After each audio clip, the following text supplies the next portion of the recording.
পুরো রেখে দেয়, একটুও এই গ্রামের নদীতে পানি আসতে দেয় না, খালি পানি আসে, মাল আসে। এর ভিতরে আমার মাহফিলি খরচ 9 লক্ষ টাকা। 14-15 নভেম্বর মাহফিল এসে 9 লক্ষ টাকা খরচ। হুজুরকে যা কালেকশন করছে, হুজুরকে বেতন মোটা মোটা বাকি। এমনি সময় তো জাকাত ফেতরার গুলো তো নিতে পারে না, এই কালেকশন গুলো নেওয়ার অনুমতি দেয়।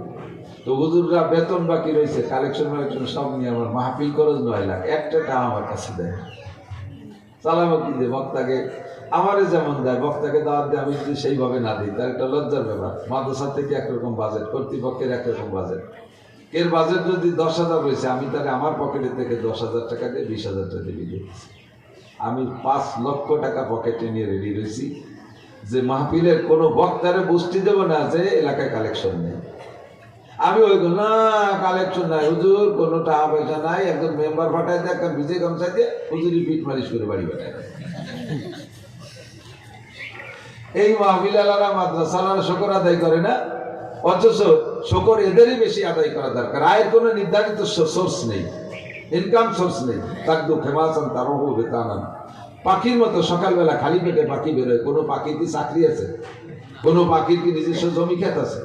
কোনো পাখির নিজস্ব আয়ের কোনো উৎস নাই, অথচ একটা পাখিও সন্ধ্যাকালে খালি পেটে বাসায় যায় না। তাকদু খেমাসান তারহু বেতানান, খালি পেটে বেরোয়, বিকেল বেলা পেট ভরে বাসায় বেরোয়। আমরা শাওয়াল মাসের 8 তারিখে মাদ্রাসা খুলি বিলকুল খালি হাতে, কারণ গত বছরে বকেয়া টকেয়া যা ছিল রমজানে কালেকশন করে হুজুরকে বাগদুর করে দিয়েছি, শূন্য হাতে একেবারে খালি হাতে রওনা দেয় আগামী 11 মাসের জন্য। 400-500 ছাত্র, এ নিয়ে 27 জন শিক্ষক, বেতন দিতে মাসে 4.5 লাখ টাকা। কোথেকে দেবো? বিদ্যুৎ বিল আসে মাসে 25,000-27,000 টাকা। একেবারে খালি হাতে বেরোই, আবার বছরের শেষ হতে হতে সম্পূর্ণ হয়ে যায়। কাজেই আমি তো বিশ্বাস করি যে আল্লাহ আমাদেরকে জম্মের দিয়া দেয়, আল্লাহ আমাদেরকে জম্মের দিয়া দেয়। শুকর আদায় করে আলো বাড়বে, আরো বাড়বে, আরো বাড়বে। সবাই বলি আলহামদুলিল্লাহ। আলহামদুলিল্লাহ। আমি আপনাদের হালাতটা জিজ্ঞেস করি, আর্থিকভাবে কেমন আছেন? আলহামদুলিল্লাহ। আর্থিকভাবে কেমন আছেন? আলহামদুলিল্লাহ। শারীরিকভাবে কেমন আছেন? আলহামদুলিল্লাহ। মানসিকভাবে কেমন আছেন? আলহামদুলিল্লাহ। সব হালাতে শুকর আলহামদুলিল্লাহ। এর চেয়ে আল্লাহ তো নামাজ দিয়ে দিতে পারে, এর চেয়ে বিপদে ফেলতে পারে কি পারে না? আরে আমরা সাধারণ ভোটাররা আওয়ামী লীগের শেখ হাসিনারে ভোট দিছি, শেখ হাসিনার পরাজয়ের পরে আমরা মনক্ষুণ্ণ। বলেন তো, যারে ভোট দিছি, যিনি প্রধানমন্ত্রী ছিলেন, তিনি দেশ ছেড়ে চলে গেছেন, তার কেমন লাগতে পারে?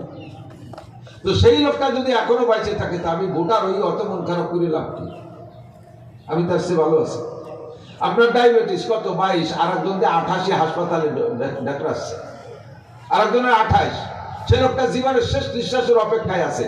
তাহলে তার সামনে আমি 22 সালে ভালো আছি না মন্দ আছি? আলহামদুলিল্লাহ। মন্দ আছি না ভালো আছি? একজন স্টক করে মরে মরে ভাব, আমি স্টক করে হেঁটে বেড়াচ্ছি, বলেন আলহামদুলিল্লাহ। আলহামদুলিল্লাহ। একজনের রিক্সা খানো না, এখন রিক্সা এখন কাশিও নেই যে পরের মাঠে কামলা কিসেন দেবে। আমার তো এখন রিক্সা আছে, চালাই বেড়াচ্ছি, আমি কেমন আছি? আলহামদুলিল্লাহ। বলেন না কেমন আছি? আলহামদুলিল্লাহ। একজনের 5 তলা দালান আছে, ওটা দেখার দরকার নেই। আর একজন তো ঘরই নাই, সে রাস্তার পাশে পলিথিন টানায় রয়েছে। আমার তো এখন ঘর আছে, টিনের ঘর। আমি কেমন আছি? আলহামদুলিল্লাহ। আমি কেমন আছি? আলহামদুলিল্লাহ। লাইন শাকারতুম লাযিদান্নাকুম ওয়া লাইন কাফারতুম ইন্না আযাবি লাশাদীদ।